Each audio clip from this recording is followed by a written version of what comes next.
All right, gang, sexy. um, let's uh, let's talk a little bit about getting ready to start the 1600 turn here in Last Chance for Victory in Gettysburg. Okay. All right. So first boo boo that I made in the rules is with Skedaddle. Um, and I've read those Skedaddle rules 20, 25, 30 times. And the procedure is easy enough. You can't make it any simpler. With your troops running away because either their headquarters got overrun or you've determined that their efforts are futile where they are. So, first boo boo I made was with Heath. Heath doesn't have a headquarters, and I had to go through the BGG forums to find where Dean Essig made a comment that I guess unless there's special rules in the playbooks or for the games that Skedaddle requires a headquarters. Well, the divisions of AP Hill's Third Corps don't have headquarters. So Heath, Pender, and Anderson, they don't have headquarters. So it would have to be the entire Third Corps would have to skedaddle. I don't know. I don't. I do have some rules questions with this game. I get it. They making a monster game that's easier to play. But in my opinion, I mean, you've got route. Regiments can route. We get that. But I don't see why any formation at brigade, at division, why they can't route or skedaddle if they deem the attack as futile. I know you've got fluke stoppage for attacks and stuff, but if I'm in a no orders position or if you're using the defensive orders and I'm just getting shattered, maybe the right side of my line is getting shattered, a brigade or two, why they can't skedaddle. Okay, all right, I don't know. I just think that this skedaddle needs to be a little wider dispersed down the chain of command. But it is what it is. But anyhow, I boo-booed and I skedaddled Heath and I skedaddled the artillery battalion up here with Heath because the First Corps was they were getting decimated. And granted, I could have fallen within, I can operate within the command radius of the leader. Well, Heath was about to get overrun where he was sitting. Doubleday took his objective, and his orders, fortunately his attack orders stopped, and now First Corps has new orders, which they will be able to execute if Doubleday accepts them, I think on this turn, to fall back to Cemetery Ridge, okay, and pick up on the left side. I think I have them deploying into the Catherine Gwynn house or whatever this is, and to form on the left side there, okay? They're still in decent shape, but, I mean, they've got some units that are in a shambles, and they've lost a few regiments. Iron Brigade lost a few. No, I'm sorry, 2nd Brigade did. What are those, the Badgers or whatever? But, so he's out of the attack with the orders that Lee gave to Hill for Heath to support Pender's attack on the left. Well, I had Heath run away. So I'm not going to adjust for that, even though he wouldn't have been able to. Heath would have just sat there and just got completely wiped off the map, unless I would have had to have AP Hill entire Third Corps to skedaddle. But why would Pender's division skedaddle? They're fresh. They've been sitting back here waiting. Well, now they're on the attack and they're going to drive through this orchard. They will get a chance to hit First Corps in the face because they go first during the turn, and I got a feeling Pender might be, he's got a lot of A units right here, A and B units are going to do some serious damage, and that might just ruinate First Corps. And then right behind him, Anderson is on the map down here, and he's got 2 more brigades coming on, and then the 3rd Brigade Mahone following behind them.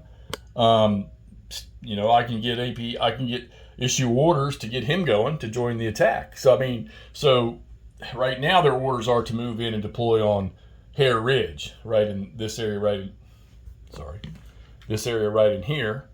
But we may have to shift them, and AP Hill may have to get them into the attack because they could literally just smoke the Union because I think 2nd Corps will be coming on later, 2nd or 12th, one of the two. I can't remember. I haven't looked through all the deployment stuff. All right, Rhodes and Early. Yeah, let's talk about this. Okay, so I had to make a decision.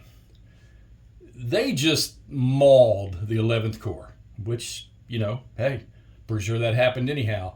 But I don't think the 11th Corps gave up that fast in the actual historical battle. But Gordon Georgians and Hayes's Tigers, Louisiana Tigers, these are nothing but A morale units. It makes perfect sense to get in there in close combat, to charge. And you can see, just a matter of 1-2 turns, I had to skedaddle the 12th Corps. And I brought Howard back behind Cemetery Hill, and that's where these guys are going now. You got one guy that's stuck because he was routed. So he recovered in the rally phase to a DG. But at the start of their part of the turn, I had Howard skedaddle. And that guy, routed units can't move or fire. And I don't see any special exceptions for routed units being able to join the skedaddle. So he had to wait, and there were 3 regiments that were routed. That one recovered. So now he's stuck. The other 2 didn't, and they had to retreat to where they're 6 hexes away from the nearest enemy combat unit. And I think that was these 2 units right here. All right. So they got out. So now they're skedaddling back to here. These guys hopefully can get back in here and set up on the right. Now here's another issue I have with skedaddle. The 2nd Division was in reserve up here. They were in a position up here on Cemetery Hill. I guess when they're in reserve status, you're supposed to leave them in column formation, okay? Which, I don't know. That's another thing that just made 0 sense to me, okay? But I get we're trying to simplify for pace of play. Pace of play is to me. Already using golf terms in a war game. So, I don't know. If you want to call it me house ruling something, I mean, they're not digging in with breastworks because it takes 3 hours to dig breastworks, and you only have so many you can use. So I'm leaving them like they are because I can't necessarily see them. I mean, who knows? I could be wrong. Running away just because their other units are skedaddling back to Cemetery Hill. Okay, so where does that put this first day's fighting going? Well, they did some damage to Gordon and Hayes. Not a ton, but they've done some damage, but they're still decent units. Rhodes, one of his brigades, has been shot up pretty good, but these 2 are starting to close in on First. So First has got to hope they can get out of here because Rhodes is on an attack order to go into here. So he's going to hit these guys as they go by, and then he's got 2 more brigades following in right behind him. And then you got Pender, who's going to hit him. Pender, who's going to hit these guys on the right. So, I hear about all these rules in this game here about, don't allow them to do this until this time, or I want to say there's some special first day rules that I remember people talking about where, the Confederates can't go past this point on the first day. And maybe those are designed to control the fight. So here's what I'm foreseeing, because I'm not applying that crap, all right?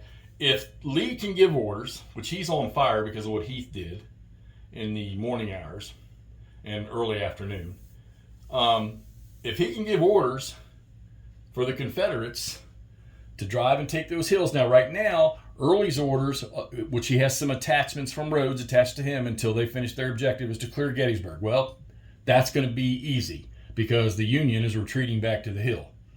All right? And Pender is going to, First Corps is going to move, so Pender and Rhodes are going to pinch them if they don't get back to Cemetery Hill. So Pender, odds are he's going to be pretty fresh.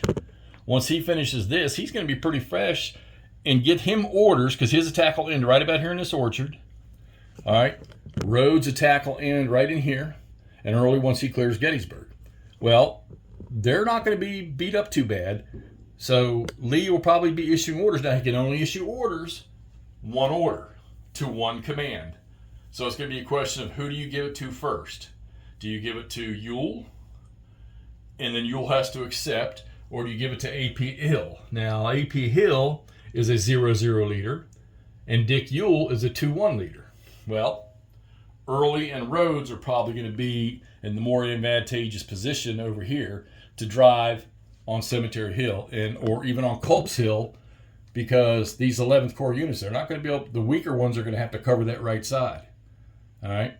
So the focus may not be to drive up into the center of Cemetery Hill. It may be to get Rhodes and Early attacking in East Cemetery Hill towards Culp's Hill, and to have Pender driving in here to where the first corps is going to fall back to. This could be, it's 1600 now. So we've got 1, 2, 3, 4, 5, 6 times 4. We still got 24 turns of daylight. Okay? So this could be a this could be a Gettysburg that ends on the first day, which I know a lot of people, I guess we have, they would say that, had the Confederates pushed as hard as they could have, it should have been over anyhow on the first day. Well, we're going to find out. I don't know. I got to see what Union reinforcements are going to arrive and how fast they can get there and stop this fight. There's no way I'm going to get breastworks built because Rhodes and Early are going to drive, and then Pender's going to drive, and you need 3 hours. That's 12 turns to put up breastworks. I don't know how it works at night, but so yeah. So there you have it right there. I don't have any issues with the command radius rules. I think those are awesome, and you can play the game just using command radius and just forget orders. But I will say that the orders makes it tougher for you to get something going, depending on what your leader's ratings are. And, the number of turns it takes to get orders to the commands. Now, in Lee's case, he's got on fire awareness, so that just makes it a 1 turn.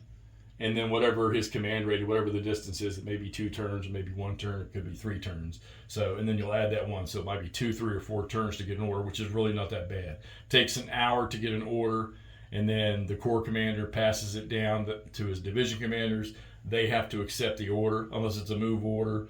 They'll have to accept the order in order to get going. So there will be a delay once Early clears Gettysburg, once Rhodes takes his spot, and once Pender takes the orchard. There will be a delay. So it's 24 turns, enough to get a good strike going up on Cemetery Hill to its left and its right. I don't know. We're going to find out because there's no reason why. And then, like I said, then I got Anderson's division coming in, so there's a 4th division to get. He's shot up. He's not going to get involved. I think he's done for the first day. We'll leave him back there for Pickett's charge on the 3rd day. So, he's really shot up bad. But then again, so it's 1st Corps and 11th Corps, the number of routed units they got, DG'd units and shaky. Of course, all that stuff's been removed now. So, yeah, there you go. 11th Corps is on the run. 1st Corps is trying to orderly move back.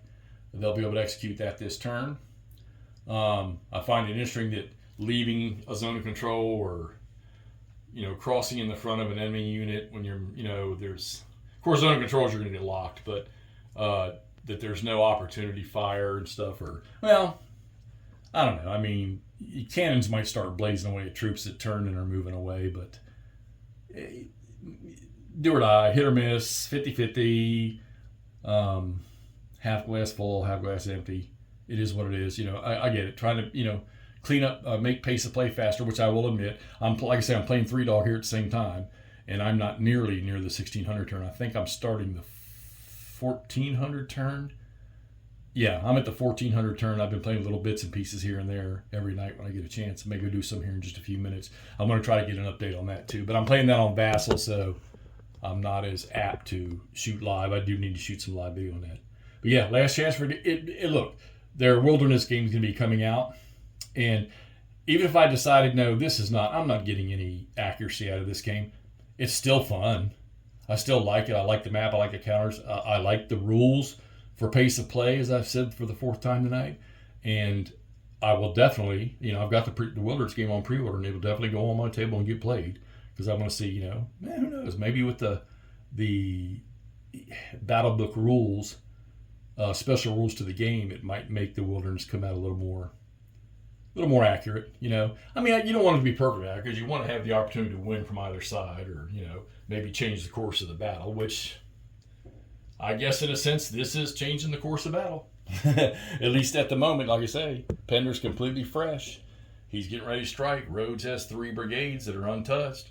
Early has 2 brigades that are untouched. So we're going to keep getting after it. It's not coming down. Like I said, I'm having fun playing it. You can see all that mass, all the Confederate forces already out, ready to deploy. And some of I think that's the 2nd Corps, that'll be ready to come on. So there you go. Last chance for victory, Gettysburg. Getting ready to start the 1600 turn on July 1st, 1863. Keep up with me. I'll keep posting some pictures and some quick explanations as I go along. And let's get this posted. Talk to y'all soon.